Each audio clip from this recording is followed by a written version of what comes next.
A very good afternoon and welcome back to Östersund, hosting the first round of the Biathlon World Cup this season. Of course, the relays, the mixed relays last weekend, last Sunday, and now we're on to the first of the individuals. Yesterday, the men's 20-kilometre individual, an astonishing event. Really great way to start the season. We'll talk about that later on. And tonight, the first of the women's individual races. They race over 15 kilometres. That's their longest race of the season. And the conditions looking very, very good, especially when you compare the snowstorms and the wind that they had last night. Well, Östersund, as I'm sure you're getting used to, is in the centre of Sweden, hasn't moved, and really cracking place. Being so central, Mike, the temperature tends to stay low. When they get snow, it tends to hang around. It does indeed, and they do remember run out a lot of snow which they've reserved from the end of season last year to ensure it does go ahead. Well, sadly, last year's champion, Daria Domracheva, is missing from the Tour this year, taking a season off. Whether she'll join later on, missing all the racing, we don't know. But at the moment, she's away from the Tour, so it does really liven up the women's Tour. We get to find out who else is up to the grade, who can possibly challenge for the overall Crystal Globe at the end of the season. And there are one or two names that may emerge today. There will certainly be those who make mistakes today and make life difficult for the rest of the World Cups before Christmas. Here's someone who you'll know well, Daria Domracheva, certainly the star of last season, very deserving of the overall Crystal Globe. And of course, she did so well in Sochi in 2014. It didn't go her way at the World Championships last year. It didn't, and she is hopefully going to make her way back next season, leading up to the Olympics in 2018. Gabriela Sukalova, well, she'll certainly be a big name, youngest winner here in Östersund. And 2 seasons ago, she won the opening race of the season to continue her form from the previous year. The individual didn't go her way last year, so she's got to hope that she can hit some targets tonight. And of course, Anna-Karin Olofsson, what a career she had, following on from Magdalena Forsberg and Olofsson Zidek, 37 years old when she won here. Really determined character and one of the great stars that we've seen over the last 15 years or so. Well, so those are a few of the names. The only one of those three who'll be racing here tonight is Gabi Sukalova, who's back on form, many tipping her for the Crystal Globe this year. She's going to have to do a lot of work and prove that she is very focused. What we will do now is have a look at last night's race. Now, if you weren't with us, certainly stay tuned for a minute or two. 20 kilometres the distance. And there is the man who walked away with the top prize, Uli Einar Bjorndalen. Astonishing race from him. His 95th World Cup victory, and it came on the back of hitting 20 out of 20 targets. Mike, on none of the laps, 5 laps of 4 kilometres, he generally lost 20-25 seconds on each one to Martin Fourcade, but that perfect shooting score on a difficult night was really his key to success. It was, and incredibly, it shows how difficult it is to get all 20, because it was only the second time in his amazing career that he's managed to achieve that shooting result in an individual. That is astonishing, and what's that? That's only 9 individuals he's won at this level in his career. Here's the man who thought he must have had it in the bag. A brilliant run from Schemp. He missed on that third shoot, but in the end, that looked as though it wasn't a problem because he was skiing so fast, only bettered by... certainly Martin Fourcade took a bit of time out of Simon Schemp, but Fourcade's shooting was appalling yesterday. 19 out of 20 for Schemp, put him into the top spot for a long, long time. Volkov looked as though he was going to do some damage, but ran out of steam on the last 4-kilometre loop. He had something like 11-12 seconds taken out of him by Schemp on that last 1,200-metre run, and most of that's downhill. So I think a little bit more fitness needed from Volkov. Yes, his ski speed is off the pace, but as he said, entering the race, clear mind, and he said that's what I need to hit all the targets. Well, we're going to have to talk about Bjorndalen tonight. I'm sure we'll get a moment or two, Mike, and many will be staggered that at the age of 41, almost 42 in January, he is still capable of beating the rest in the world. not quite as easily as he used to do it, but fantastic to see his 95th World Cup victory, and that's in biathlon. You can still add another couple for cross-country as well.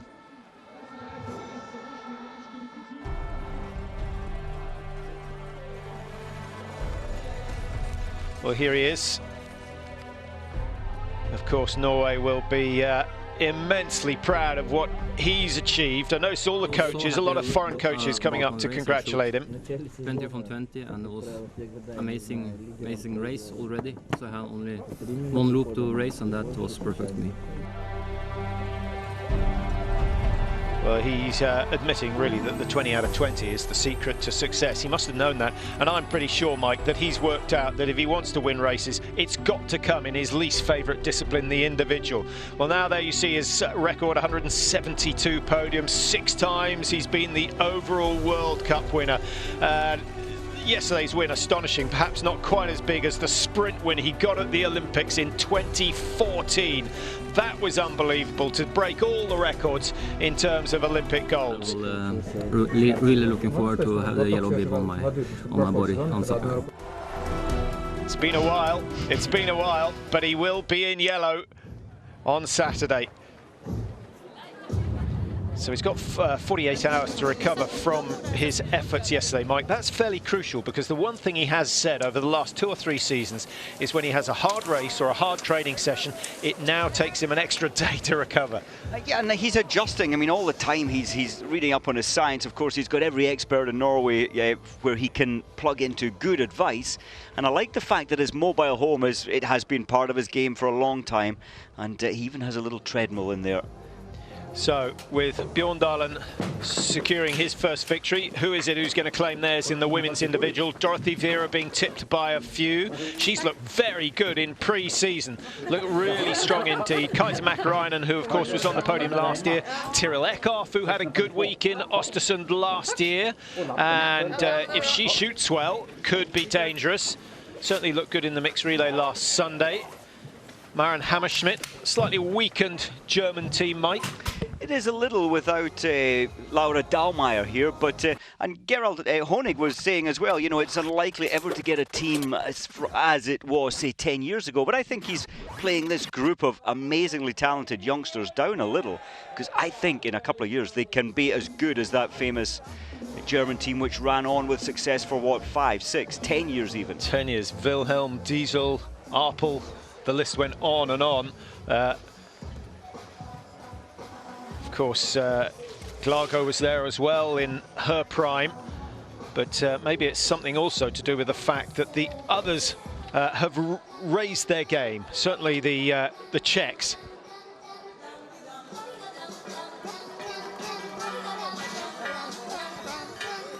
So a tweet coming in for Oliane Bjorndalen along the lines of how can you still do it at 42 years of age? And he will probably think he's got more to come. I think so. When you look at his ski time yesterday as well, he was 10th fastest ski time, but absolutely in touch with the 2nd fastest ski time within, what, 40 seconds. Of course, Martin Fourcade outskied everybody by just under a minute. But so Bjorndalen is in the race, and I think that's he will be looking at the positives for the weekend in the sprint and the pursuit. Yeah, and I think Svensson pointing out that he was only 4 when Bjorndalen got his very first World Cup win. How about that?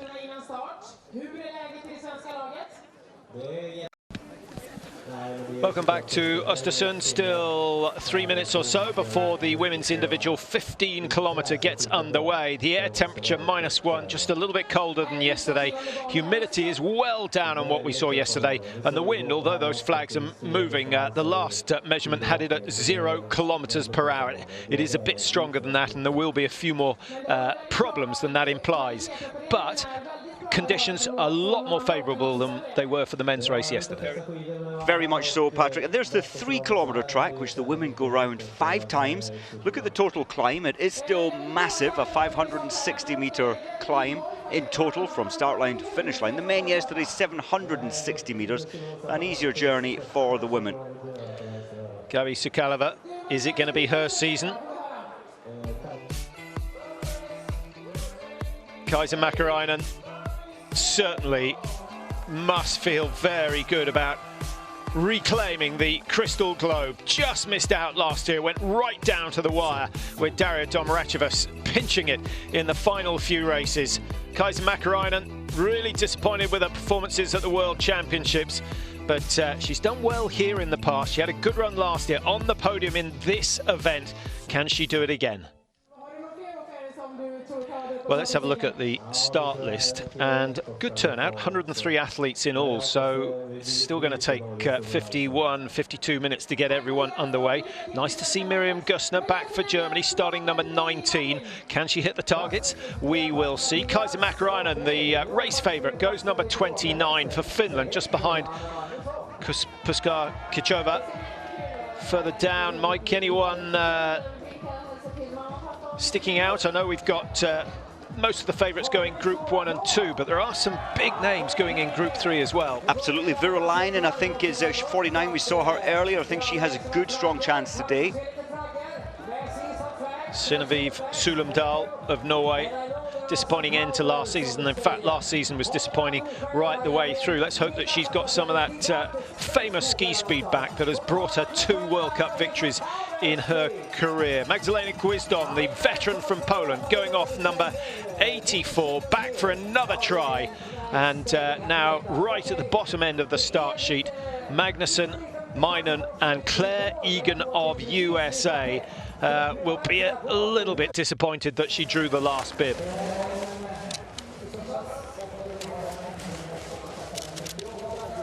Early starters just making their way towards the starting gate.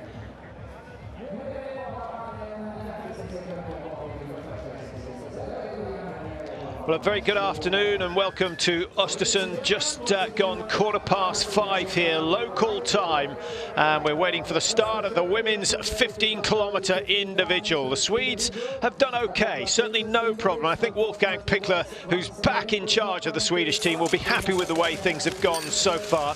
Nothing spectacular last night in the men's 20-kilometre, and I'm not sure it's going to happen for them tonight.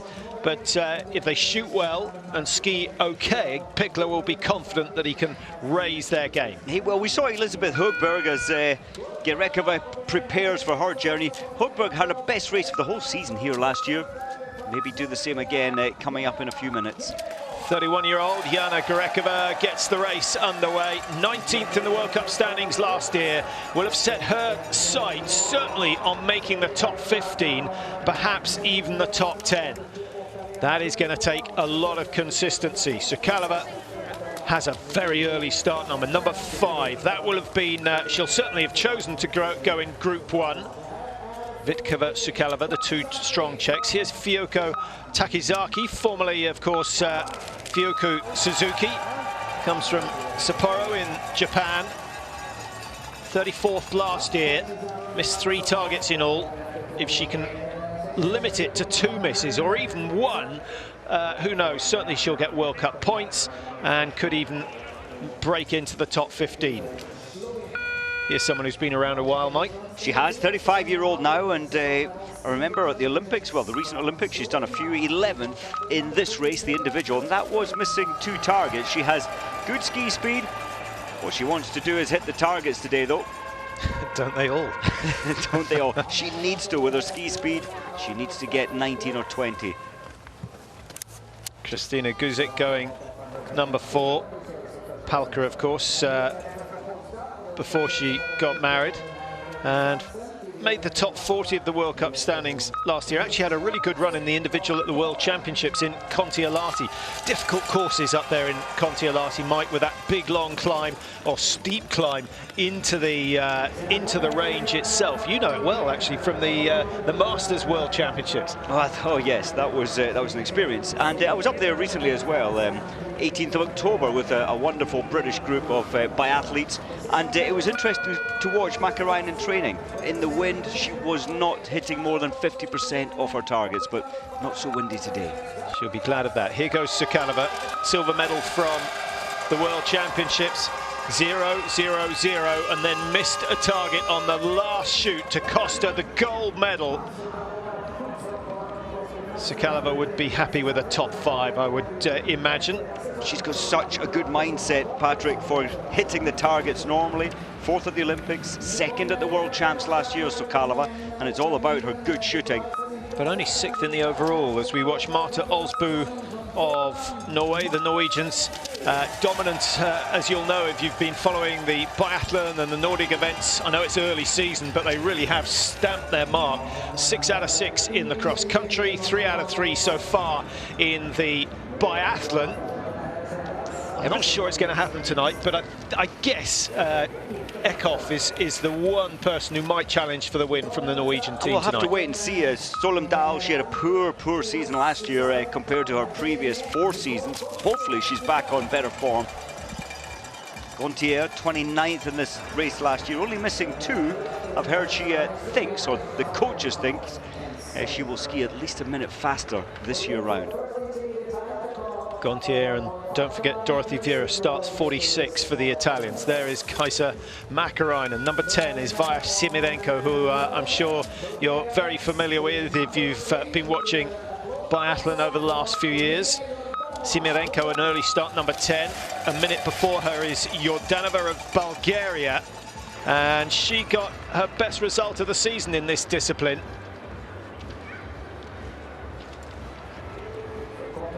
In fact, Mike just pointing out, of course, I was thinking Simirenko is looking a little bit younger than usual. I was thinking she looked quite different. I thought it was the hairdo, but she's been replaced. Yeah. And she had a big smile on her face as well, which is would not have been the case with Simirenko at this stage of the season. It was in fact Bondar who's been brought in to replace Vaja Simirenko. So I imagine a last-minute replacement, quite permissible if there's a health issue. It is. You're allowed 2 hours. You have to give 2 hours notice. And Vaja Simirenko, she's had a cold, nose running, chesty. Doctor said don't do it. So Bondar at very short notice brought in. Well, here's the first split point at 1.5, a little earlier on the course than we saw in the men's race yesterday. That's obvious, really. The men's looped 4 kilometres, 5 times around that to make their 20. The women a 3-kilometre lap and 5 times around that to make up their 15. In terms of intensity, Mike, it doesn't always hold that the men's course is harder, but I think here in Östersund it is significantly so. It is. This climb alone, this is now the high point practically here. We drop off again and climb a little more, but it's a long journey up to this high point. Hard work. Now, here is someone who can certainly win, and that would be a turn up for the books. Susan Dunkley's very quick, slightly unusual start, dropping low on that left side and then an explosive drive off that left ski, far more exaggerated than we saw from her last year. I think she's trying to get what we call positive recovery onto that right hand side, but the timing doesn't look quite right. Quite interesting, that almost like a speed skate. You know, you see the speed skaters taking long glide. Maybe on this flat section she's going for efficiency, an efficient start, but as you said, she is the real deal. 5th at the World Championships in 2012 in Ruhpolding in this race to 15. Yeah, the Americans must have been hopeful of something good last night. Was it Lowell Bailey was on the verge of getting an excellent result, but blew it on the last shoot. And the young and talented Sean Doherty, a huge talent. 16th, I think he finished yesterday. Ski time was phenomenal, and his shooting wasn't bad either, missing 2. Polka, well, Guzik, formerly Polka, was the first woman to hit all 20 targets in female Olympic biathlon history, and that was only in 2006.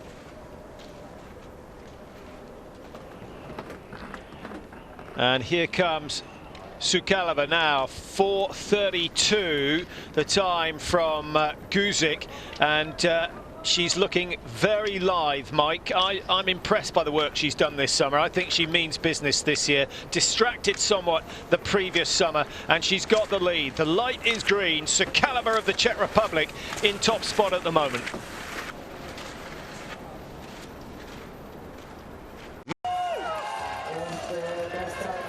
Welcome back to Östersund. The German fans are here in impressive numbers, and this is one of the women they've come to see. Miriam Gössner underway, and nice to see her back in the team. What did she do last year? 14, 15 World Cup races at the most.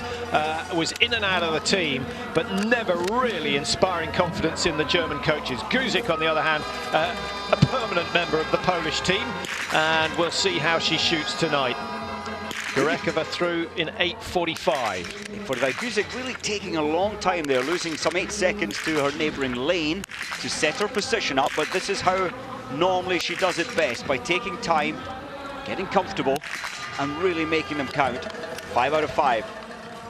It's a great start. If you pick up 1 minute penalty in your first time into the range, it's a big psychological blow. You lose a minute in an instant.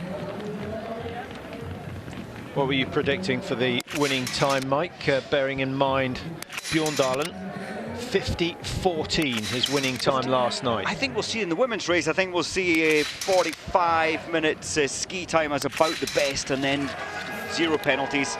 Maybe a few, say 2 or 3 0-0 complete hits, and a number of 1 minute penalties as well. Not an easy day. You can see the flags top right. It's still windy. Always makes those bullets go off.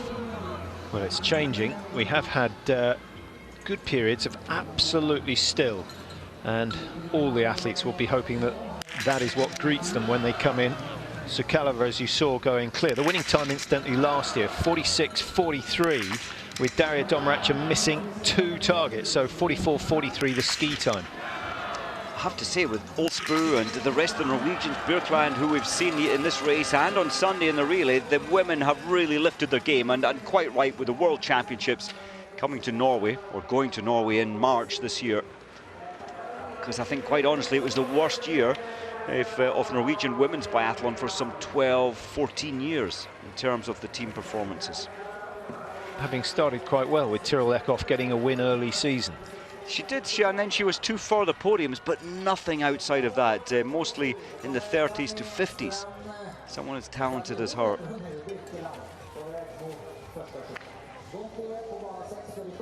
Fanny Björklund started number 9.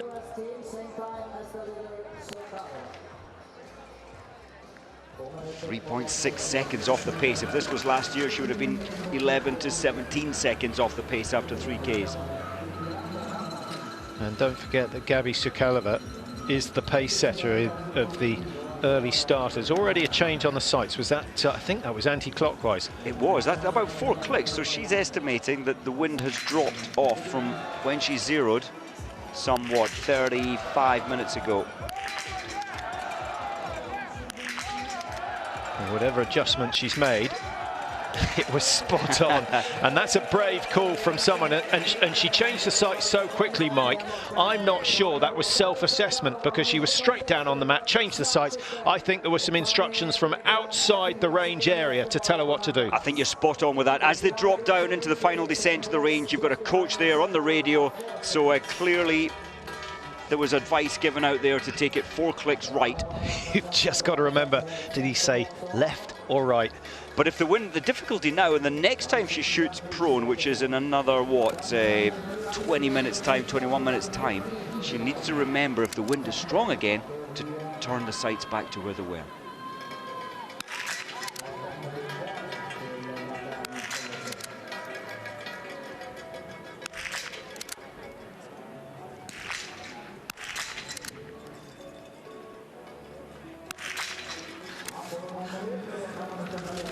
Dunkley wearing one of the modern GPS watches, so we might be able to pick up on her average pace.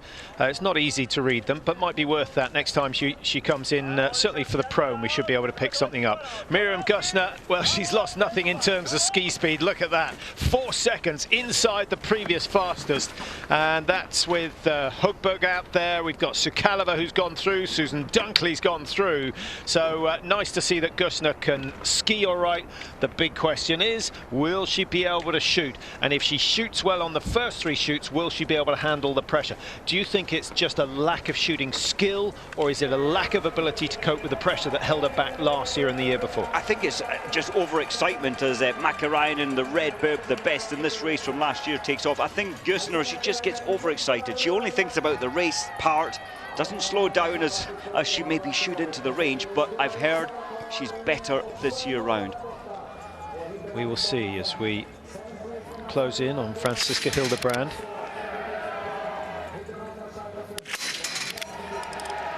Interesting, when 2 years ago Hildebrand received a letter from the DSV, the governing body of skiing and biathlon, saying that services no longer required in biathlon, and she's really picked her game up since then.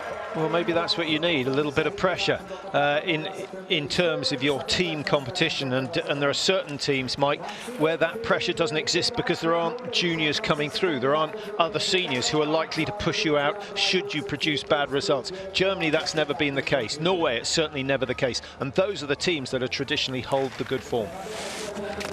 So true. Abramova, the Ukrainian zeroed down this end of the range, in fact in lane 1, so she's trying to get as close to that part of the range where they check their shooting before the race. Again, that usual, I love the way that the Ukrainians are so well disciplined to make sure there's no tension in their position before they start shooting. Pulse rate at just about 160 when she settled on the mat. You might see it's down to 137 already, may get down below 130 by the end of the shoot, down to 130, stuck around 130, so that's some 30 beats per minute dropping during that very short shoot, and that's an indication of their fitness. It is, and a massively quick recovery. They train for that. The training is always set to maximize your recoveries, and it shows their very high level of fitness. And we saw Uroš Velepech there on the new head coach of the Ukrainian women on the radio. Hugberg for Sweden, 29-year-old, based in Östersund now, so this is the range where she shoots summer and winter, day after day. She'll have shot daytime, nighttime. Don't have much choice at this time of year. She's 20 seconds, it's quite a margin, 20 seconds off the pace into the first of the 4 shoots. 2 in the prone, 2 in the stand, and 1 minute for every target missed added onto your time. Her pulse at around 140 when that last round went off. Karina Oberhofer now for Italy. Are we going to see continued improvement from the Italian team? Would be really nice if they had a good squad, all putting pressure on the top nations. Miriam Gusner, top right-hand corner. There'll be plenty of you watching out for her fortunes this season. I think she needs a good start, Mike. She was by no means a certainty when it came to selecting the German team. She got quite emotional a number of times last year, because remember the back injury which held her back all summer last year, and in and out of the team, but looking good. She's 6 seconds ahead of anybody, ski time into range. Well, she was 6 seconds. She's now 54 behind the leaders because of that one miss. That is how expensive it is, and the women's individual actually has the highest penalty percentage with a miss shot of all the biathlon races. With that, 45-minute likely winning time. Yep, a 1 minute penalty is expensive in that kind of ski time. What is it in the men's? In the men's, it's roughly 50-minute ski time, so you're looking at 2% penalty for a missed target. In the women's, at 44, 45 minutes. Vikova, the last World Cup she did in 20K, she hit them all. She's missed 1 already.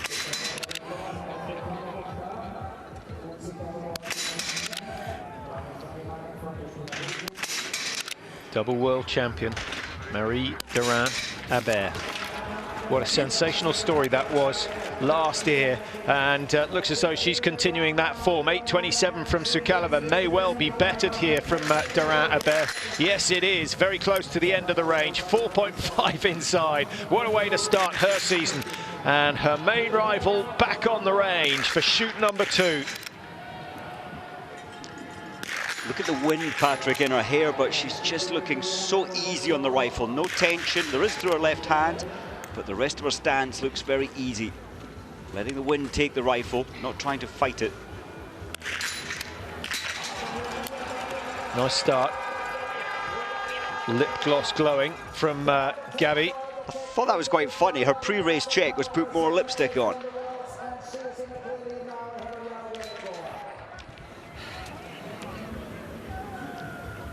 On spoof for her second shoot. Sukalova, that's very important. Does it matter if she's looking after her appearance? I guess for all of them, the appearance is important. With Vera, she's the same sort of ilk as Sukalova, and if it makes them relax, if it makes them feel good, why not?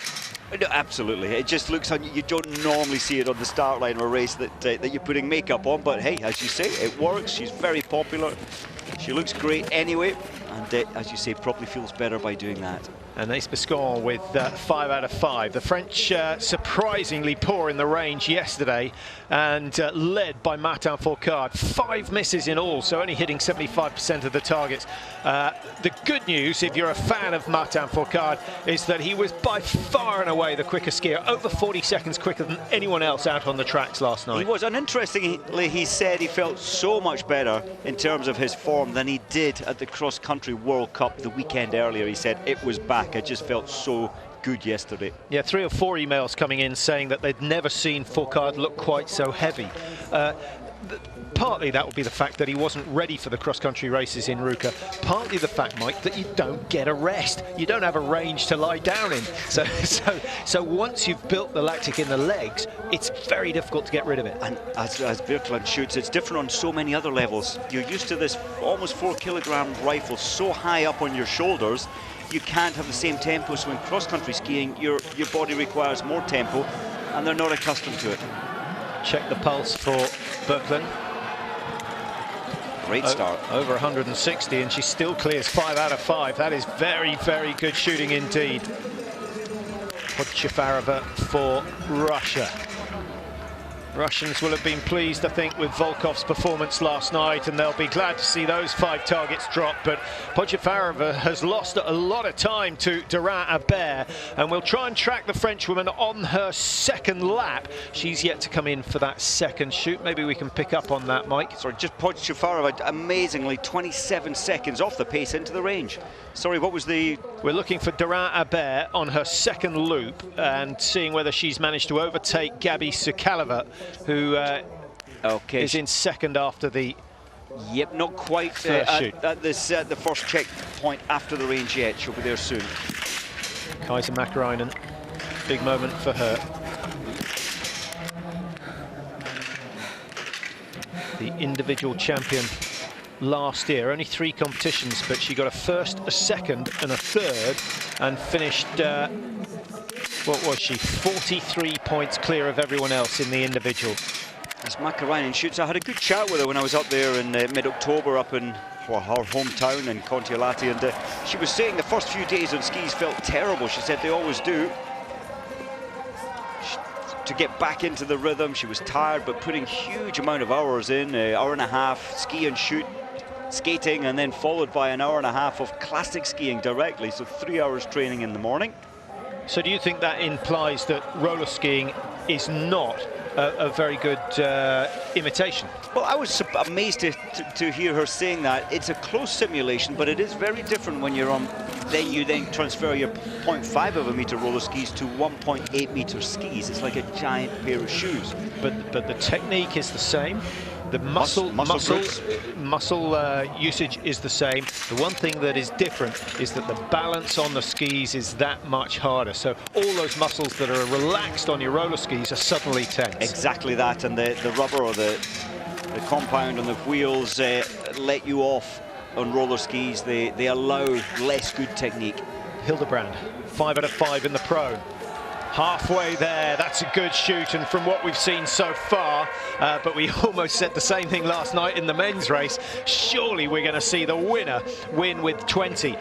We only had 2 clear shoots in the end last night after having a good number of athletes clear after the first 10 shots, that is. What's your prediction, Mike? I know it's the wind actually is building up for zeroing, the wind wasn't that bad. So things have changed, and it's the change that makes things difficult. Very, very much. That was a wonderful performance there from Hildebrand. I think we'll see 3, maybe 4 women hit the perfect 20. We only saw 2 men do it yesterday. San Filippo, one of the newcomers to the Italian team. We saw some good results from her last year, particularly in the individual at the World Championships.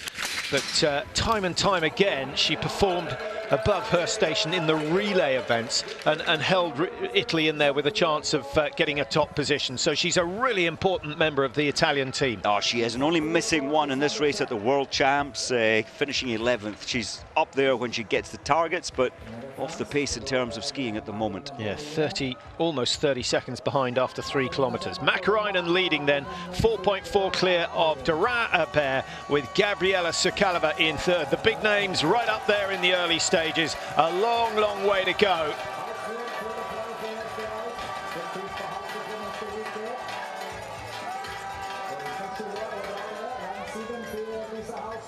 Well, I wonder where your money is tonight.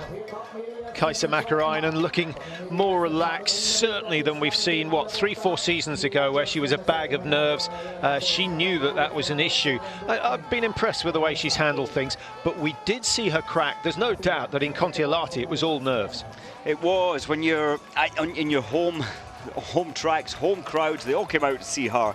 Think of the pressure, and the last thing you want here is pressure in biathlon on these split-second decisions when your brain sees the sights over the target. You don't want tension. Now let's hope for 4 out of 5 at least from Miriam Gusner. The wind's still blowing from left to right. There's the first miss, and if she misses 2 in a row, then it tends to set the nerves jangling, but she's recovered well. 3 out of 4. 4 out of 5 would be good. That's not bad for Miriam Gusner, and I guess important for her to finish in the top 3 at least of the German squad. But with 2 misses already, 2 minutes added, she's going to have to keep skiing maybe even faster than the pace she's set already. I think we're seeing a much improved Gusner. Everything about her looked more mature, more calm as she was shooting. Rekova doesn't have her watch set for pulse. I was going to say time only. 17:41 doesn't tell us a lot. Marie Durand-Abert, top right-hand corner of your screen, looking hugely confident. When did she give birth, Mike? Was it this time last year? No, it was, I think, September leading into the season last year. September leading into the season. And she came back in January. Came back in January and was winning World Championship titles in March. Astonishing. It was one of the great stories of last season. There's Mäkinen through the checkpoint, 6.9, so another 2 seconds taken out of Durand-Abert, and with Sukalova behind her. Mäkinen stamping her authority on this one, but she's not got enough of a lead. She's not got enough speed to be able to afford a single miss at the moment. Gerekova, we saw her shoot her 5 out of 5. That's the 3rd time. Bib number 1 hitting 15 out of 15. Pressure next time in, though. Now we see some change the magazine on their knees, Mike. Others get down into the prone position and then do it.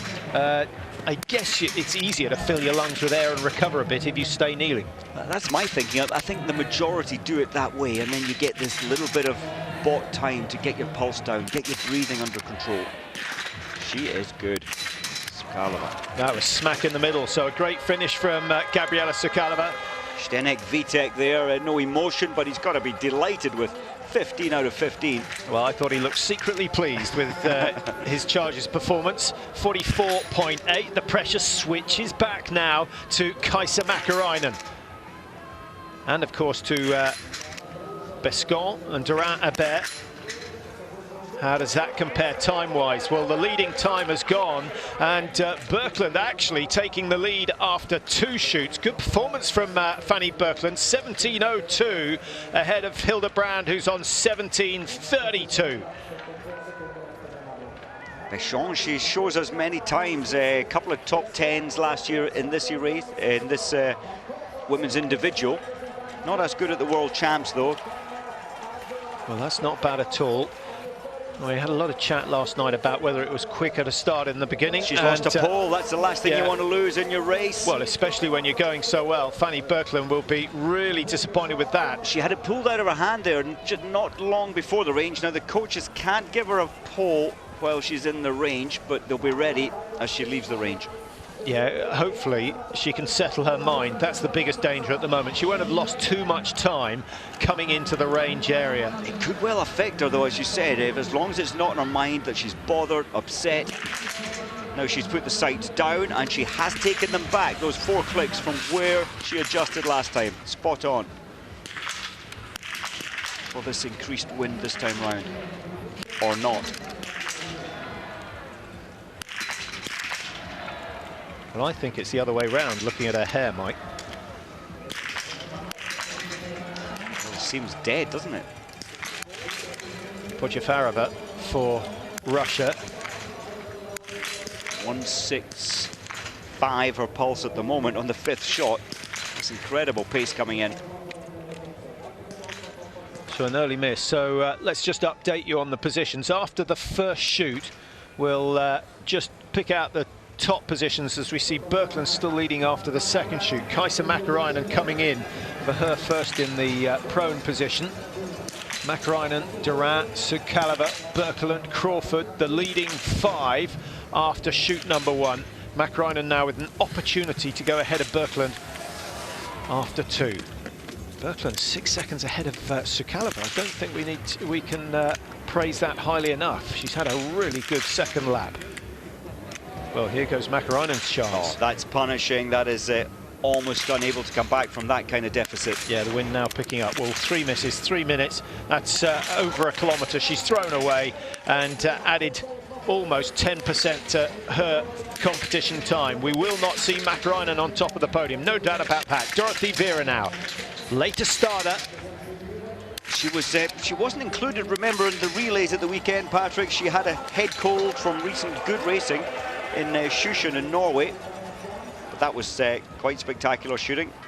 Well, that's a nice start, but giving away 10 seconds to Mäkäräinen. She doesn't need to worry about that because the Finner's going to miss 3 on her second shoot. She does need to worry about Gabi Sukalova, who's still going well, and Birkeland. This is when she loses it.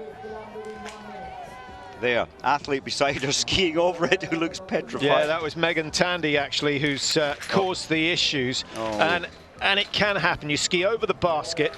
In the old days, the basket used to come off, but nowadays they're so well glued on that it rips it out of the hand. And actually, it's something to do with the new style of strap, Mike, because in the old days, you couldn't rip the strap off the hand. No, you couldn't. And often a lot of these athletes using the full hand velcroed on, so it almost pulls your shoulder out if that happens. Some of the ski poles. I think that did put Birkeland off. She missed 1, having hit the previous 10.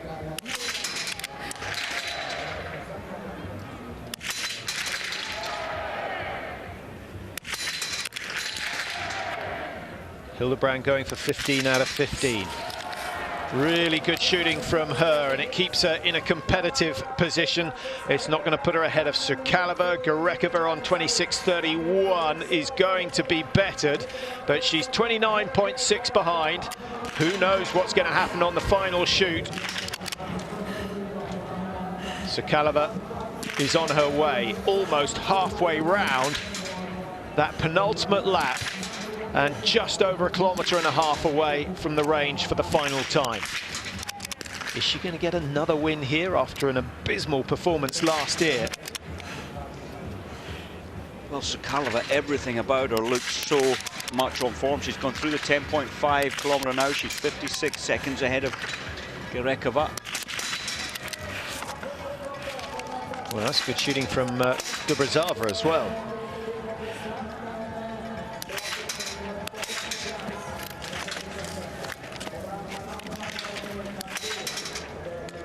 So as we watch Abramova coming out, Mike, last night was a race worth talking about simply because Uliana Bjorndalen won. I think what our viewers may find interesting is how someone of 41, almost 42, can still outperform the likes of Martin Fourcade and Emil Hegler Svensson and names like that.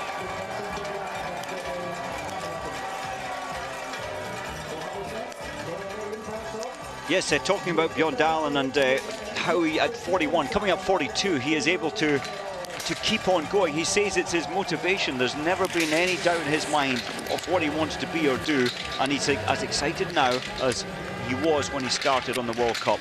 So that's one of the keys. But as we watch Miriam Gusner going through her third shoot, there are so many physiological things that happen, and they tend to kick in once you reach 40.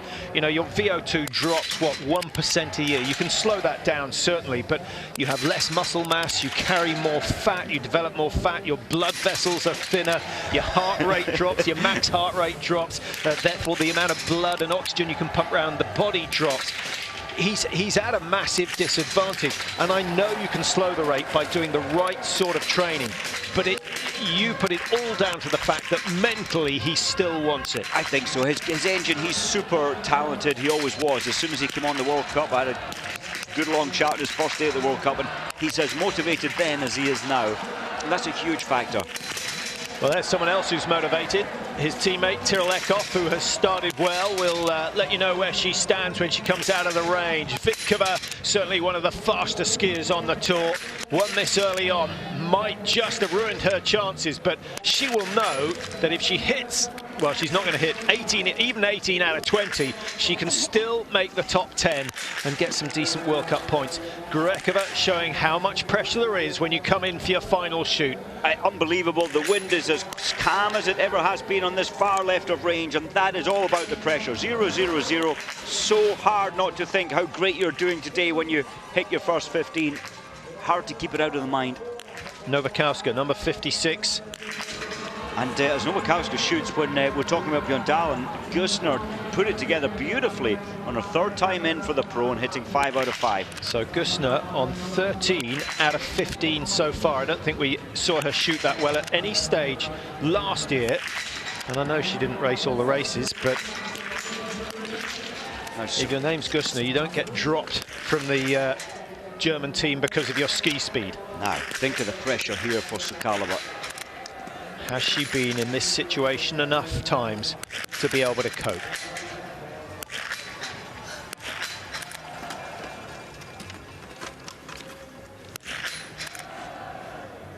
She never looks flustered, making sure the brain is seeing the side. Oh, there she was, the last shot. Only one victory last year. That came in World Cup number 6 in Pokljuka, and that one miss might well have cost her, but we will see. The rest have still got to hit the targets. The advantage now for Sukalova is she started early. Everyone knows what they've got to do, and it looks as though they're going to have to match her. She's 1:23 ahead, so most people have got to hit 20 even to challenge her. Without a doubt, and she was so stable throughout that, she immediately went on to that fifth final shot and reacted much quicker. There was like a flinch which caused the shot to go, I think, top left. Yeah, if she'd been watching last night's competition, she would have seen Bjørndalen being very, very patient for both shots 4 and 5. In fact, 3 and 4 on his last shoot, and then he was comfortable with 5 and down it went. But it was a nerve-wracking, and if you look at the times, Bjørndalen was 58 fastest in the range on that last visit. It's worth taking your time, Bichon. Once again showing how steady, how accurate she is no matter what the weather. 32.5 behind. Has she got the ski speed? She's got another 6 kilometers to ski. She'll probably end up 55, 56 behind Sukalova if she misses one. So that will be close. Breza, youngster in the French team. Only 19-year-old. It's a huge pressure almost, or is it? She looks so relaxed at 19 coming onto the World Cup circuit. Of course, she was here last year. Yeah, and all credit to the French team, because their athletes don't tend to stay on the circuit that long. And therefore, particularly in the women's, in the men's it's a different case, but in the women's tour, they retire earlier than most, and therefore you've got to replace them with equal talent from junior levels. And they keep on doing that. Look again, the pressure of the fifth and final time into the range. Yes, your legs are more fatigued, but the wind isn't stronger. It's nice and calm, in fact. Gabi Sukalova with the best shooting score so far, with 19 out of 20. And the next best score from Guzik and Birkeland, who've scored 19 and or in fact 18 and 17 respectively. Podjefarova still on course for an 18. Kaisa Mäkäräinen throwing away her chances of victory on that second shoot. Have a look, you might just see the fall of shot. That was high, but luckily for her it's gone down. That was high as well, 2 split rounds in succession. Gets it under control for shot number 3 and 5. Look to be smack in the middle. Mäkäräinen survives. She did well to come back, but missing those 3 stand shoots earlier has cost her the victory. This is good from Vera. Really confident shooting. Lovely style. Slight mistake with the recocking, but it doesn't matter. It's cost her maybe a fraction of a second.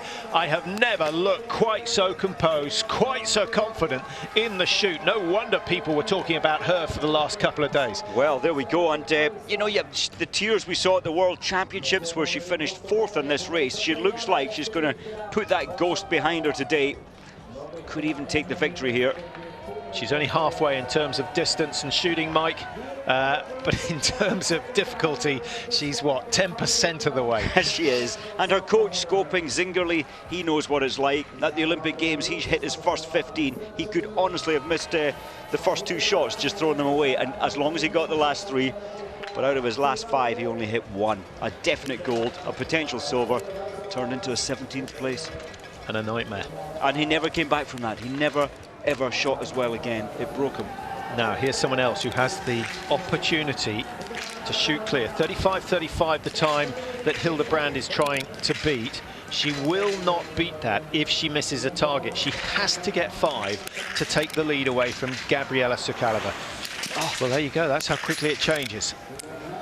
Now, she's got to hit the remaining 3 to have a chance of going into the top 5. But my calculation, the wind, look at her hair blowing. The wind is up this time. She's just a little unlucky.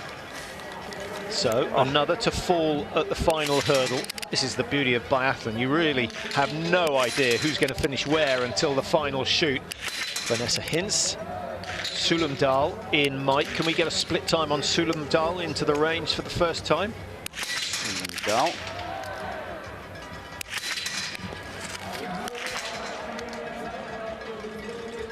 Sulumdal, it's very good. She's 5th place into the range, only 8 seconds behind Mäkäräinen. Well, that's nice to see. She won't be so happy that the very first shot went wide, and maybe that's just getting back into the swing of things. I think the important thing at this stage, Mike, is that she's skiing okay, and she looks a little sharper than last year.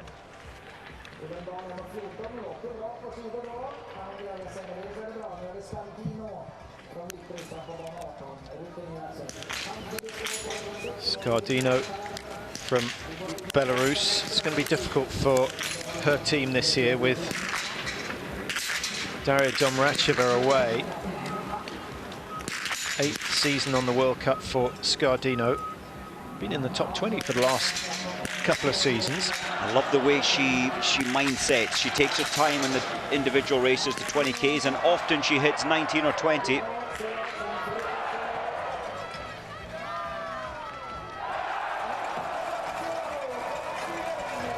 Skardino.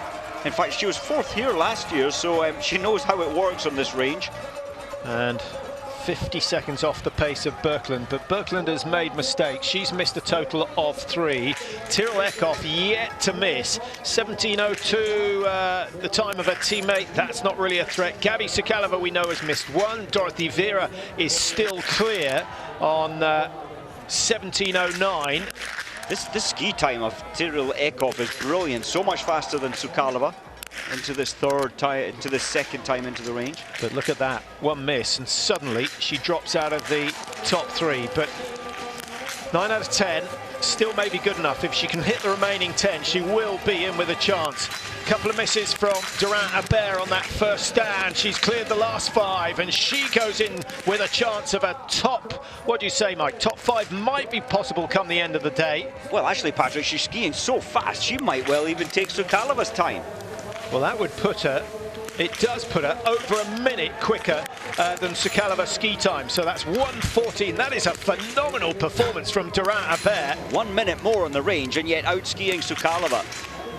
Vitkova with the same shooting score as Durant-Abert, but not the same sort of ski speed. Now, a lot of these big names, Patrick, this gives the potential for an outsider, a rank outsider, to potentially come through. Mäkäräinen's missed 3. Sukalova, it's still very good and will be tough to beat Sukalova's time, but maybe if somebody can hit all 20, they stand a chance. Well, Durant-Hebert has the advantage of getting splits off Gabi Sukalova, so that will be really useful for her in the closing stages. 14 seconds between them at the start of the last loop, and the new target time, 43:05.7, 1:32 inside. But when she looks at the clock and she has a look to see who is coming from behind, she will know that that one miss could have cost her the chance of her second individual victory here in Östersund.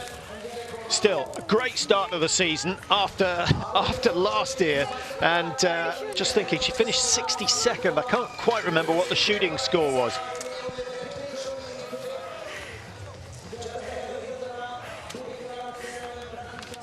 I think she missed 6 in all. Most of them missed on the very first shoot. I think she did. I think she really, really did. And of course, I wonder if she knows yet that Durant-Hebert is ahead of her. I don't think she knows yet is ahead of her after the final shoot.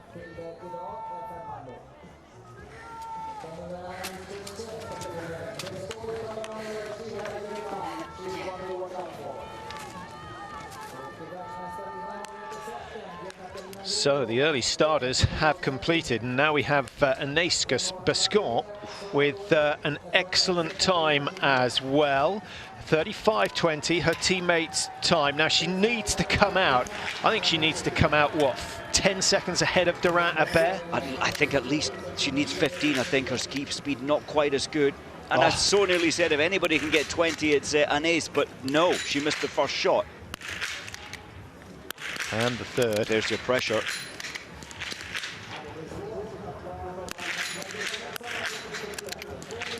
So disappointing.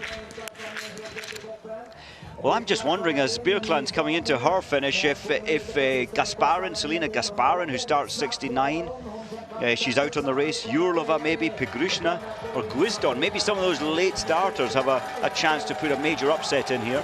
Yeah, Guisdon, that would be a real turn-up for the books if she could do something special. As we watch Björklund across the line, 1:59, 3 misses in all. It all started to go wrong when she lost that right-hand pole, ripped out of her hand.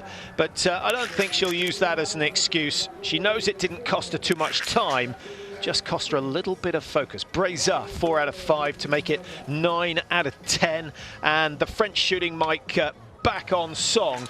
But last night it was windy, and there are going to be plenty of days this season when we have wind. Yes, there are, and the World Championships, often there's a strong wind there in Oslo on that shooting range. It can be difficult at times. And of course, Antholz, Hochfilzen next week can be difficult. It was calm last year. Can Mäkäräinen ski her way back into a podium position? Unlikely, but she needs to get all 5. Now, I know a few of our viewers have already booked their tickets to Oslo for the World Championships this year. And top advice is, if you want a good seat in the stand, you want to book early, because they're selling very fast indeed. But if you miss out on a place in the stands, you can have just as much fun out on the tracks. There's a really good atmosphere out on the tracks. And we should see decent numbers there supporting those World Championship races in March. So Mäkäräinen, a meltdown again, so there's work to do in the standing position. Oh, very much. I was so surprised. Last year in 3 of these races, 3 15 kilometers, she was not off the podium in any. Look at that split.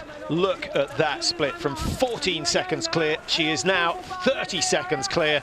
And if you had any doubts as to who the form skier is at the moment, we have just seen her. Marie Durant-Hebert. The only person I think who can challenge now is Dorothee Vera. I know there are some big names starting in that third group.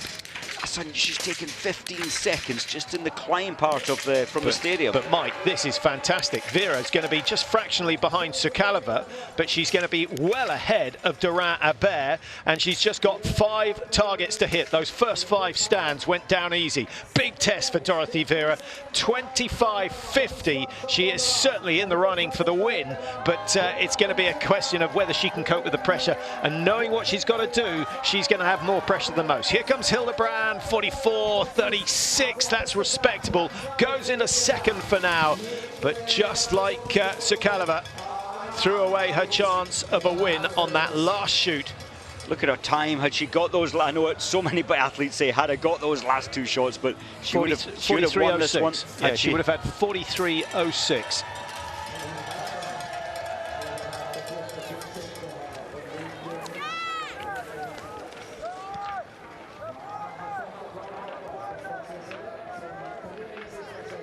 Abramova for Ukraine.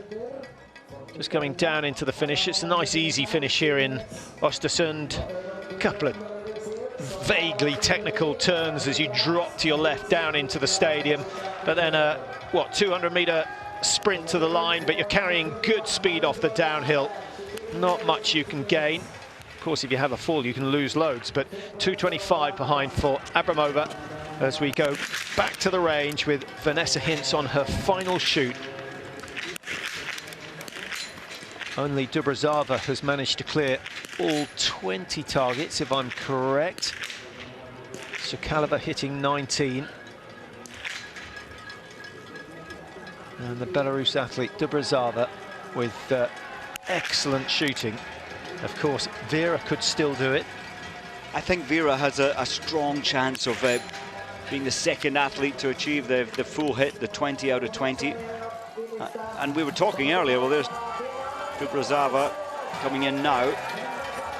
Birkeland on 45.05 is going to be pushed down into fifth, and Dubrazava gets a very, very respectable fourth position for now. Should stay in the top 10. Here comes Durant-Appert. 43.05 is well beaten. That is a fantastic run. 34.6, and she's gained another 5 seconds in the last 800 meters. She's on fire, pushing hard, and just showing us the form that we saw from her in Kontiolahti at the World Championships.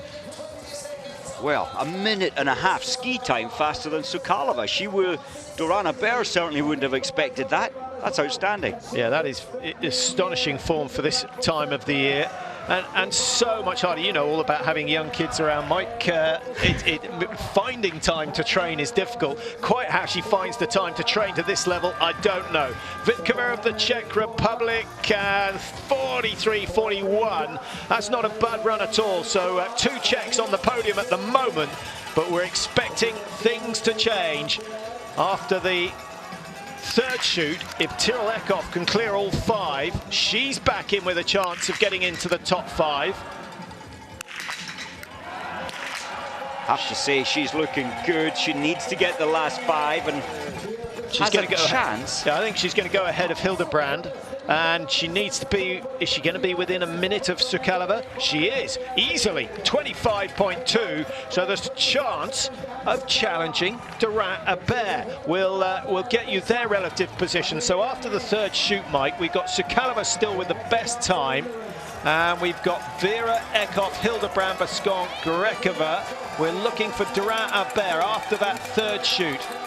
Well, she was right down. She was 1:16 behind, but remember, she'd picked up her 2 minutes penalty early, so she skied her way out of trouble.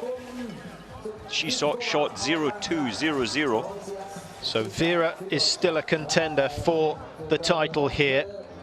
And as we've just seen, Tyrrell Eckhoff, who actually had a good opening to her season here last year, faded a little later on. She won, of course, the sprint event, which is the second event of the meet here in Östersund, and then finished 6th in the pursuit, having got a 7th in the individual. So these are obviously tracks that shoot her. As we watch Preutz, Mike, how much credence do you give to horses for courses when it comes to biathlon?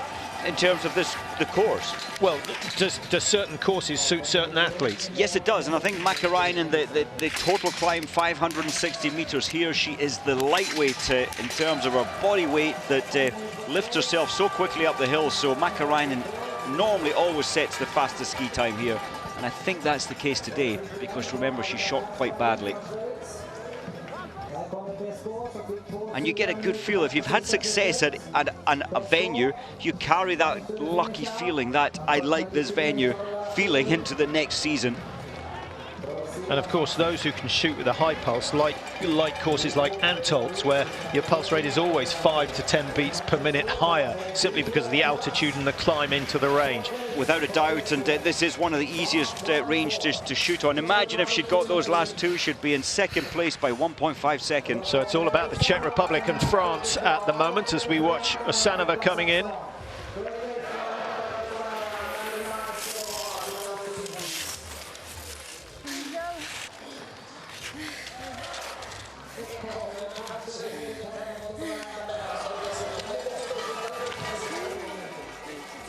Gabriela Sukalova and Durant-Abert just making their way towards the changing rooms, and then they'll be back to, no doubt, watch the big screen to see where they end up on the day. The numbers we're looking out for: number 46 is Dorothy Vera of Italy, in a very strong position after 3 shoots, and starting just 4 minutes behind her, Tiril Eckhoff of Norway has also pulled back, having had a miss early on, so she's in a competitive position as well.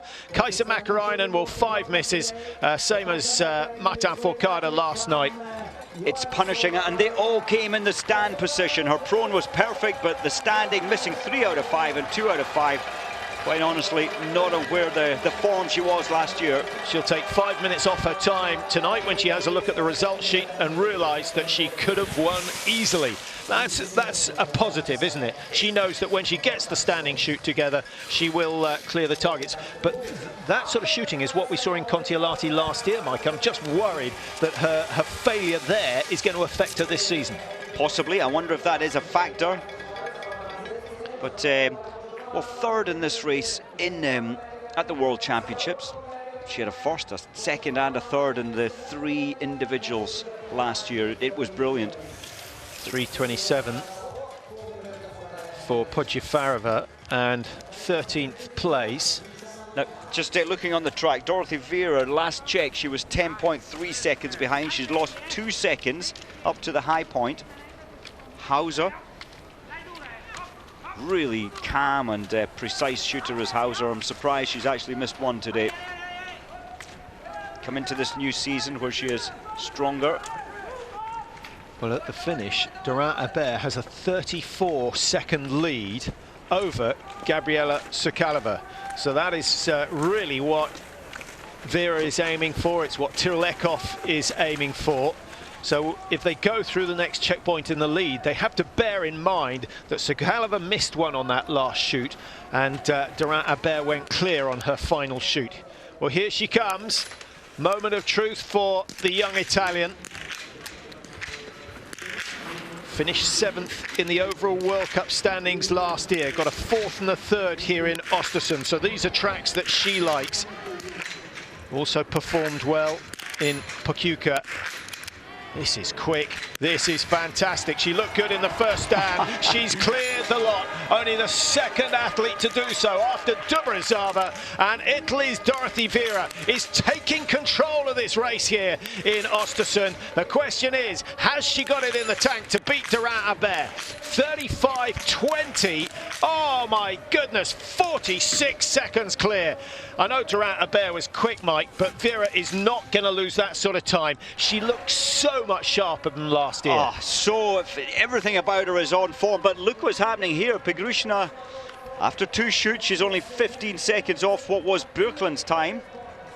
And her season away from biathlon last winter, she seems to be back strong, but you just feel, you sense her pace isn't going to be quite strong enough to match Vera. Now we need to catch up on Tiril Eckhoff, Mike. Remember, she started 4 minutes behind Dorothy Vera, so she's got about 2.5 minutes to get into the range for her final shoot. Eckhoff has been skiing incredibly well, but whether that clear shoot from Vera makes a win impossible, I'm not sure. Now Eckhoff, she's been shooting quite slowly. Now this is Guisdon, but Eckhoff is 19 seconds off Sukalova's pace and 10 seconds off Dorothy Vera's pace. It's not impossible, but she needs 5. This is brilliant from Guisdon as well. Recent victory in Idre in the 2nd division, the IBU Cup. Must have boosted her confidence.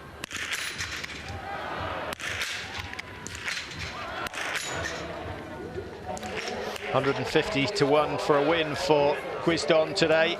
And that may be why the bookies haven't favoured her. That one miss before the halfway mark, I'm afraid, is going to cost her, because she's not going to outski Dorothy Vera, but a top 5 still possible, and that would be a good result for the veteran Pole. Started her biathlon career back in 1991. We first saw her on the World Cup in 99, so that's 16 seasons she's been giving it hammer and tongs, and she's done exceptionally well. Hauser for Austria, 19 out of 20. That's a good run from her, and into 4th place. How about that? When you think Austria was one of the latest nations to bring the women into World Cup, to even develop the women, and now Lisa Theresa Hauser has landed. Of course, we saw that at Junior World Champs. She's cutting it at the senior level now as well. Outstanding.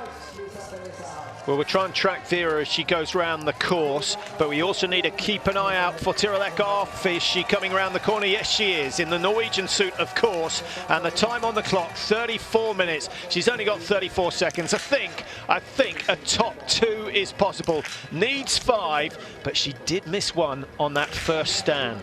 Can she put that to the back of her mind? Nice and relaxed with that left hand. Ah, there goes a top 3. That's a pity. Do you know, I think she might have stood a chance on the track. She is an amazing fighter on the tracks when it matters most. That's a better shoot. Nice way to clean up, having missed the first, but I'm sure that extra minute added puts her out of contention for a top 3. She might even find top 5 is difficult, but we'll get an indication over the next 10 seconds or so. Here she comes, out of the range for the final time. 3,000 meters to go for Tiril Eckhoff. Scardino's time at 35.46. Well, she's beaten that. Had they all gone down, she would only have been 9 seconds off the lead, and she would have been 35 seconds clear of Durant-Abert. Amazing, absolutely amazing. But now Eckhoff has to find 10 seconds, in fact 9.4, to move ahead of Sukalova for a podium position. Berdiga, is she going to be the 3rd person to clear all the targets? Belarus, Italy. In fact, we've got 3 actually. Both done it. Dubrazava. Vera has done it. And Scardino. And Scardino in there as well. Ah.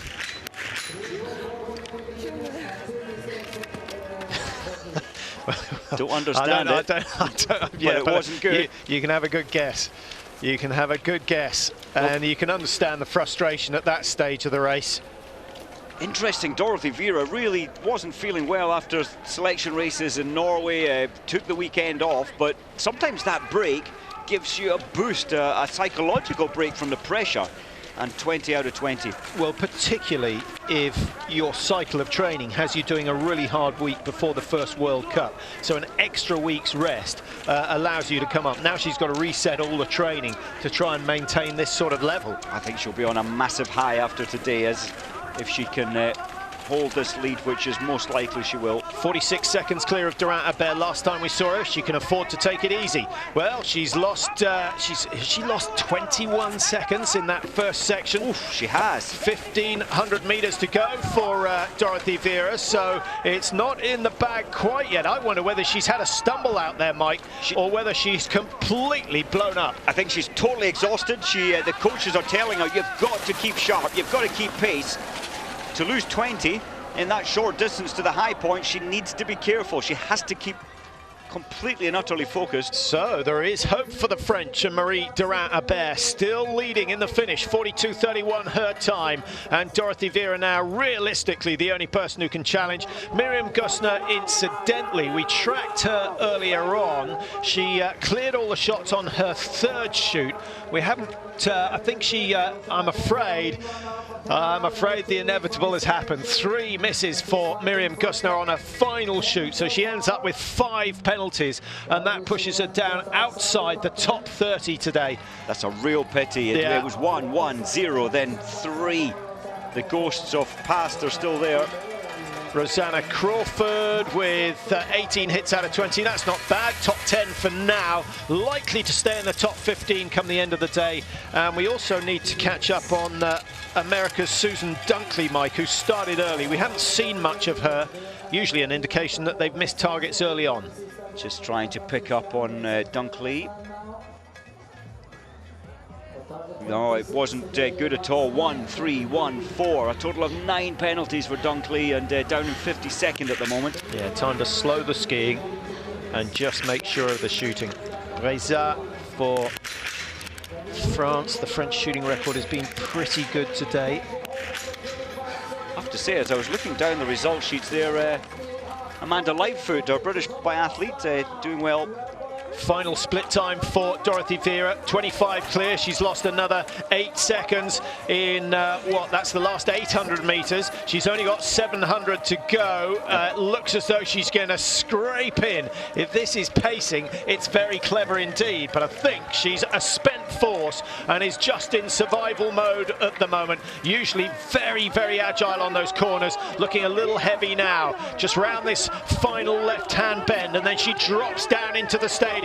Is this going to be Vera's first ever World Cup win? We saw Tiril Eckhoff get her first win here in Östersund last year. It's the turn of Dorothy Vera, surely. 42.31, 31 seconds exactly to get inside the time of Dorin-Habert, who put up a tremendous performance. But Vera deserves the victory. 20 out of 20. It was a clear shoot that won Bjorndalen the race yesterday, and it's a perfect shoot that wins Vera the race today. 42.17, 14 seconds in hand. Remember, she was 46 clear.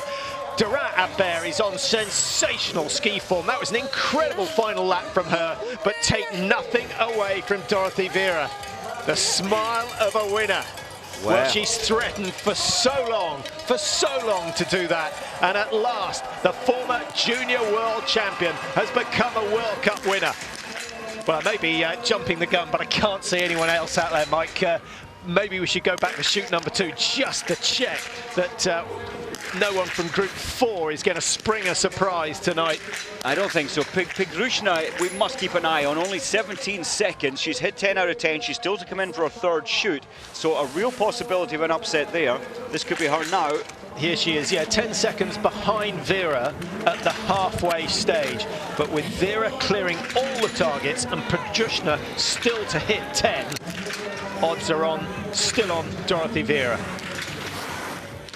Late starter, a lot of pressure. You know exactly what's happened ahead of you. Coaches are telling you.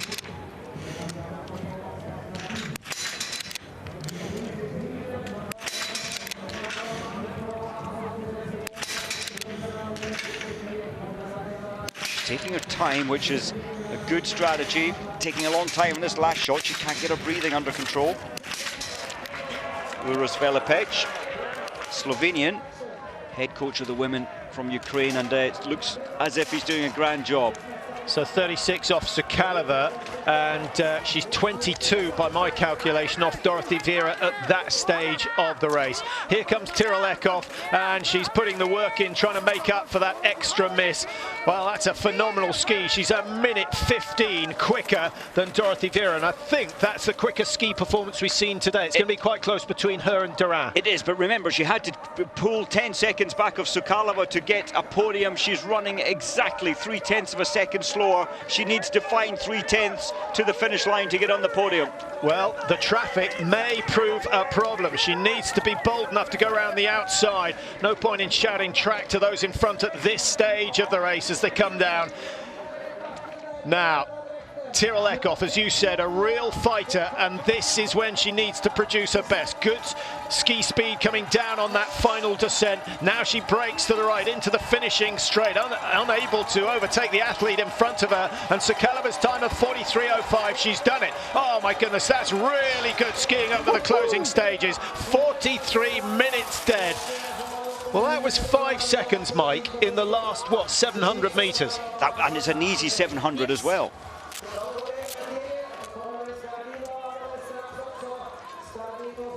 Yes, says Tiril Eckhoff. Well, no wonder. Scardino, 20 out of 20. She'll be celebrating as well. 104 off the pace of Dorothy Vera, and that gets her into 5th place. So at the moment, the podium is Dorothy Vera first. Marie Dorin-Habert, the golden girl from Kontiolahti, in 2nd. And Tiril Eckhoff has just squeezed in ahead of Gabriela Sukalova with, as we saw, Scardino of Belarus just securing 5th place. Well, Sukalova must have. I know know she was an early starter. Bib 5, she must have really backed off or fatigued so much at the last lap, the last 3 kilometres. Pulse was 178 coming in. It's now 165 for Egan.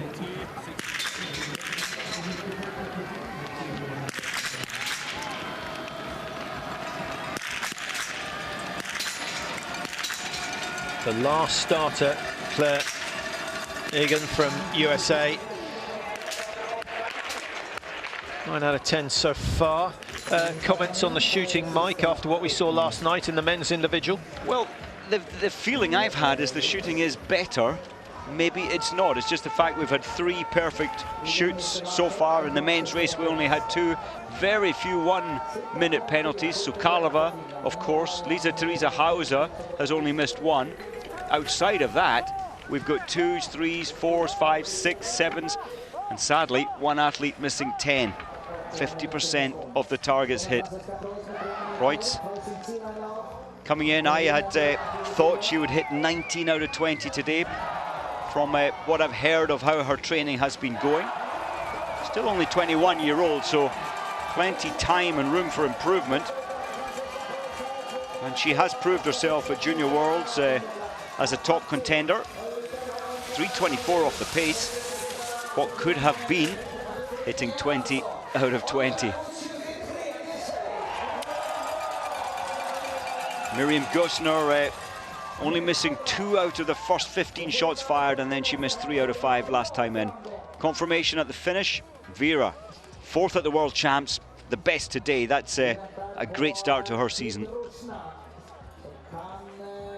And I guess she'll take a lot of encouragement from that shooting performance. But what in terms of ski speed, Mike, she's a minute or so down on Tirlekov. She's a minute or so down on Durant-Hebert. But biathlon is about the combination. It is, and out in the track, Pigrushna is beginning to slow down. We thought maybe she wasn't on top ski form. But Pigrushna, if she gets 5 out of 5 last time in, she has a chance to upset the podium. I don't think she'll take the victory. She made it look easy. The thing that impressed me most was her standing shooting. There was no sign of nerves. Certainly that first standing shoot was incredible. The second one, the first 3 targets went down before you could blink, and it just looked relaxed. She was in a fantastic position. Nice to see the Italians celebrating. There will be a few bottles of Plonk on the table tonight. Very much. And Zingerle on the right, he has been working with Vera since the age of 10. He was working with the women's junior team. He has created this wonderful batch of quality biathletes who know how to deal with shooting, and shooting in the wind as well. He was an expert, and he's passed that information on. Not an easy day at all in terms of shooting.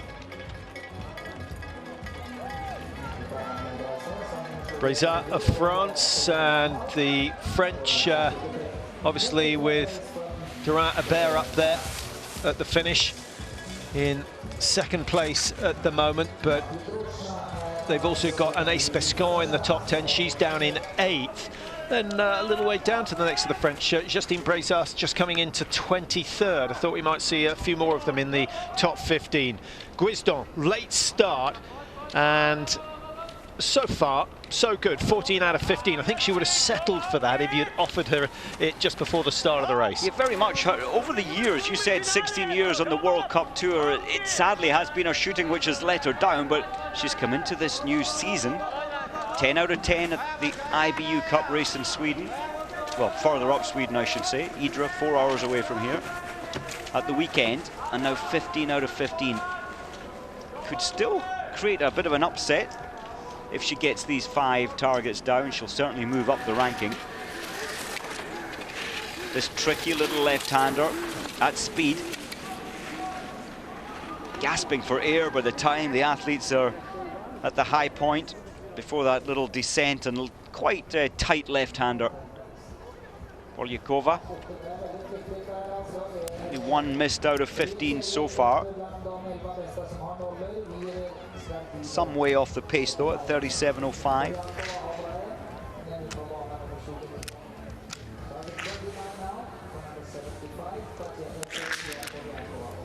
Wind again. It's been fluctuating all evening. seems to have dropped off a little again.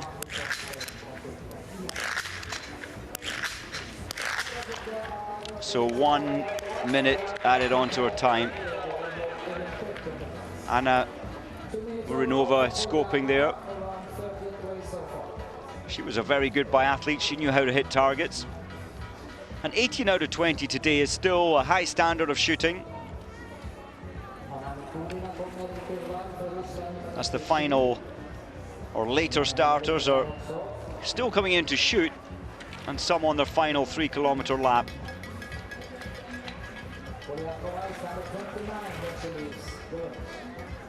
Snow conditions certainly feels like very little change. The temperature is exactly the same, humidity is exactly the same.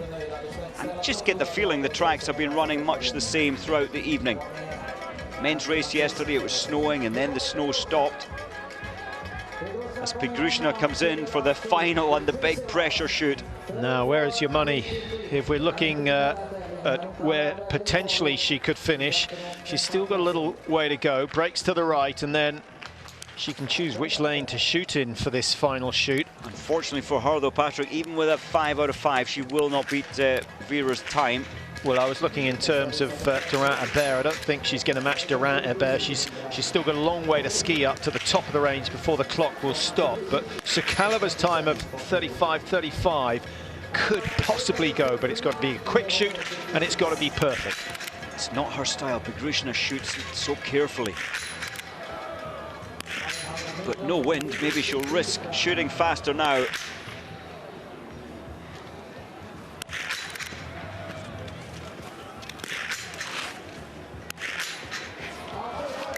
So the top 5 are certainly a top 5 position is possible for Pegrushna.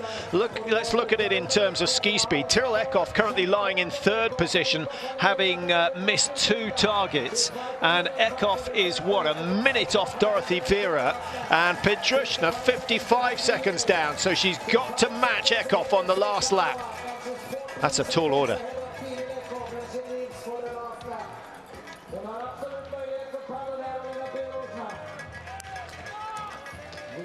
So a little bit of excitement to keep us interested in the closing stages of the race. Once again, Mike, biathlon sticking with its normal format, the weaker skiers tending to go in the last group. As we watch Gwisdon, a chance to catch up on the only British competitor, Amanda Lightfoot, competing here today. Well, yes, Amanda started, her ski speed is much improved this year. Gwisdon missing 2. Amanda started really well, placing upper half of the field, and then on the final shoot she missed 3 out of 5, so dropped herself back down again. But certainly a lot of promise there from Amanda Lightfoot. The ski speed improving by so much puts her in a strong position for the races to come. And of course, well, Amanda was on she's from South Shield. She was in the newspapers up there for the lack of money in the British system. Sadly this year they need a sponsor. Well, the Swiss have had the same problem. Selena Gasparin had to not only be an athlete, she had to be the team manager, she had to be the marketing manager as well. She's done everything, and that will stand her in good stead once the skiing career is over. But coming back from a break, seems that the shooting is the thing that she's struggling to get to terms with. And interestingly, that was her strength. Her ski speed is there in abundance, but she's lost her shooting form. I'm sure it will come back. You can't take a star precision athlete and lose it in just 1 season away.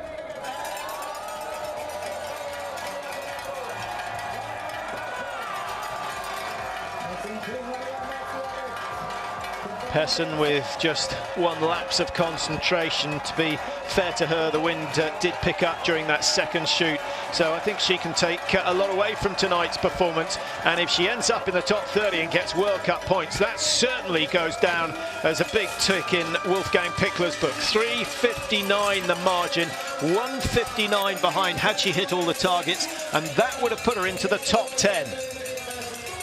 She's hurt herself out there today. I think this is Lynn Persson is a name that we will see over the next 10 years and winning. She was 12th in this race at the Junior Worlds, and that was missing 2 targets, so she has the ski speed at junior level. I don't think there's any doubt that Wolfgang Pichler works best with good skiers. He has the ability to turn a good skier into a good biathlete. If they're naturally talented and can take his extremely hard training, if they pass that test, yes, they will become stars.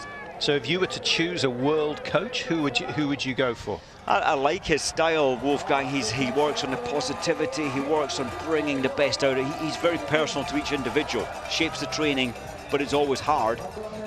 He's one of the best. Well, there are plenty of other coaches out there. It'll be interesting to see how Rico Gross does this year, teamed up with the Russian team. That's a tough task for Rico. 4:15 the margin for Vishnevskaya. And another talented junior. She was junior world champion in this race. She missed 2 there today, but we'll see a lot of her in the future as well. Pigrushna slowing down. So we ended up with 3 clear shoots, or 4, I think 3, with Dorothy Thiero we know about. Prodrushno hitting 20 out of 20, Scardino hitting 20 out of 20, and actually the first to go clear was Dubrazava. So 4 going clear tonight. Last night in the men's race, 2 managed to do that, and of course one of those was Ole Einar Bjorndalen, and that brought him his 95th World Cup victory. I think I mentioned earlier in the programme, it was only the 2nd time in his amazing career that he's managed to put all 20 targets down in the individual race. It's not easy. Well, still 3rd place. Pigrushna has dug deep, and she's still keeping herself on the podium by 10 seconds. Although Tyrell Eckhoff really had a fast final, 1.5 kilometers, so I think Pigrushna may well be pushed down. And interesting, isn't it, Mike, how the format in biathlon is, they change the sprints, the pursuits, obviously now the mass start races as well, and the individual. They all have different characteristics, and the racers, they race the sprint, the pursuit, the mass start pretty much the same. But the individual is one where it's difficult to change your race tactics. But when you think the penalty in a sprint for missing a shot is approximately 1.4, 1.5% added to your race time, in the individual it's 2.1, 2.2. And I think that's the mindset change. We see the athletes over-trying at times. They take 10 seconds longer than they normally do in sprint or pursuit racing. It puts you out of sync, out of rhythm. And often that's why we see so many misses in comparison to the pursuit or the sprint. So did you race the sprint and the individual with the same mindset, the same tactics, the same routine? No, definitely not. My strength was in my shooting, and I would just back it off a little. I'd try and get the breathing a little bit more under control. You have to take risk as well, and I varied it as well. Sometimes I would try and shoot very fast. If it's windy, it worked for me, and it often worked to get all 20 in extreme wind. But it was very fast shooting. But the mindset change was everything for the 20. Well, Prodrushna obviously has it, and that's an excellent shooting score from her. Whether she'll be so pleased with the ski time, we'll wait and see. 41.19 from Vera is far too good. She's still in line for a podium finish. 40.1 outside. Well, Eckhoff 5 behind at this point. Yep, so it's looking as though Eckhoff may well be pushed off the podium, because at the start of this lap, I think Prodrushna was 3 seconds ahead of Eckhoff. So in fact, Prodrushna's done great work on this final 3 kilometers. Needs to hold it strong, because Eckhoff was quick, remember, in the last 700 meters. 43.00 is the time she's after. 30 seconds to cross the line. It will be quick, but advantage Prodrushna of Ukraine at the moment. Vera is certainly safe. There's no doubt about that. And Durant-Abert of France is safe in second. Tyrell Eckhoff needs to watch on. 10 seconds now for Prodrushna. She's only got 70 meters to go. It's going to be a Ukrainian on the podium, and Eckhoff is pushed down into 4th. 37.8 the margin, and Prodrushna started the race today at 200 to 1. If you had her each way, my goodness, you're in for a good meal tonight. Well, and what a difference a season. She missed all last season, had a break, come back, and she's showing us some of her best. She's always been reliable in the individual races to get 19, to get 20. But she seems to have picked her ski pace up. That was outstanding last 3 kilometres. She will not be 200 to 1 on Saturday in the women's sprint event. And incidentally, a day off tomorrow. I think the women will be grateful for that. The men who've had a day off or they've been training, but essentially no racing today, both back in action on Saturday, 2 sprint events. And then we have the first head-to-head individual races of the year with the pursuits on Sunday. Really looking forward to those, and we should see some great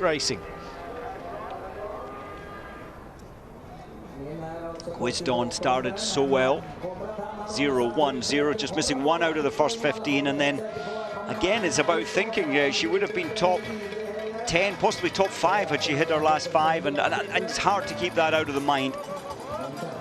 But I think an improved biathlete this year with Tomasz Sikora leading the way in the coaching for the Polish team, former world champion, and I think 34, 35 World Cup victories he had, and he certainly has lifted the Polish team.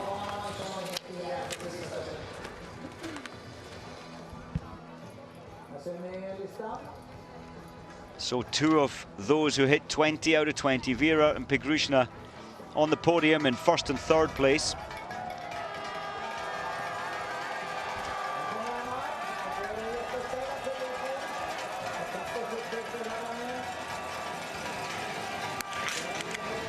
The later starters still to complete their final shoot. 103 on the start sheet today. Claire Egan of USA, who we've seen a couple of times, she's still on her way round the track for the penultimate time. And a final 4 out of 5. Now, Bielman of Estonia. Best skiers from Estonia, I guess the Schmigun sisters, twins. Were they twins? No, I don't think they were. But of course, Schmigun cross-country, gold medal in 2006. They would have been handy in biathlon, no doubt about that. Magnusson of Sweden now has to cope with the crowd as well as the small size of the targets. That's not bad in front of a home crowd. There can't be many sports, Mike, where it's harder to perform at home than it is away. I think that's true, and we saw that with Mäkäräinen, didn't we, in Finland at the World Championships. At home for her, she could not put it together. And even when the Germans were at their very best in terms of their women's team, they always struggled at Ruhpolding and they always struggled at Oberhof. 20, it's like people, they're breathing on you. There's 25,000 spectators. You can hear the noise. It's right behind you when you're in the shooting range. Has to put the local team off a little. So here comes the last starter, Claire Egan. Now, so far, this has been an excellent race for her. After Susan Dunkley, the USA needs some good news. Another 5 targets down. Pulse 175 as she's settled. Beats per minute, it's huge. That shows the intensity they're trying to control this rifle at. Claire, well, she only had, what, 5 outings last year and the World Championships for America. Well, nice to see the last target go down, but she'll be a little bit frustrated with that. Still eager to get away. And an extra 2 minutes added, which pushes her out of the World Cup point rankings. Top 40 getting points today. Well, welcome back to Östersund. The race isn't quite complete here. The women's 15-kilometer individual, but there is no doubt about the results of the top 10. No one else is going to threaten, and it's been a sensational night for the Italian team. Dorothy Vera has gone and got her first ever World Cup victory. An impressive time, Mike, but to shoot 20 out of 20 and produce some good skiing on the last lap. And I think the way, so confident she came in for that final shoot with the greatest pressure. She looks the real deal, complete biathlete as she came in for that final shoot under extreme pressure to take the title. But we've known she's the real deal for a long time. You don't take 5 golds at Junior World Championship level Not all Junior World Championships go on to be senior champions, but 5, so 3 seasons she was looking very good at junior level. She certainly was, and I think she kept getting disappointments. The 4th place last year almost crushed her in this race at the World Champs. She thought it was going to be a medal, and then she just got pushed off at the end. And she was almost looking broken at that point, but I'm pleased she's turned that around, and now I think we're going to see many, many more victories from her. I'll tell you what else we're going to see is a lot more spectators at the Antolz World Cup after the new year, because they will flood to see Vera in action, and hopefully she can produce the goods. That, of course, is where she bases herself and trains and lives, and so Vera, I think, is going to be the new star down there. Now, it's a long, long time since an Italian victory in the World Cup, of course, mid-90s. Lucas Hoffer has come close on a number of occasions, but hasn't managed it. I'm thinking in the women's field, mid-90s. Santa. Natalie Santa. That's the one. Of course, just after she teamed up with Oleana Bjorndalen. So let's have a look at the statistics for Dorothy Vera. We know she's 25, comes from Antolz. 5 times on the podium now, so it's no surprise. It's been coming for a while, but tonight was the perfect performance. Great shooting, and she just had enough in reserve to hold off Durant-Abert on that last lap. 5 golds, as I said, at Junior World Championship level. She got a 4th in the individual at the World Championships in Kontiolahti last year. Did get a bronze medal in the relay up there in Finland. That was a lot of relief. She needed that, but obviously she's been doing things right this summer. That was an impeccable performance. She looks so much sharper on the skis. She looks so much more confident in the range. Yeah, leaner, faster, fitter, stronger athlete all round this year.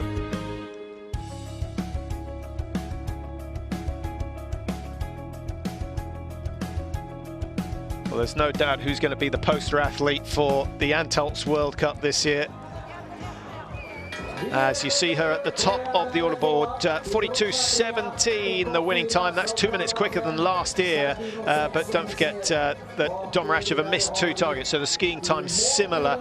If you missed the remaining 5, let's just give you a rundown. Durant-Abert 2nd, Pedrushna 3rd, Eckhoff eventually in 4th, Sukalova 5, and there are the timings for the weekend's action. We start again on Saturday, 11:30 UK time for our next outing, the men's sprint.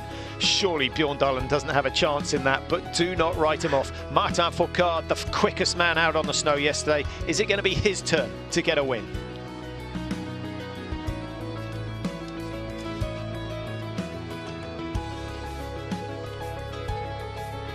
Well, a great way to start the season, Mike.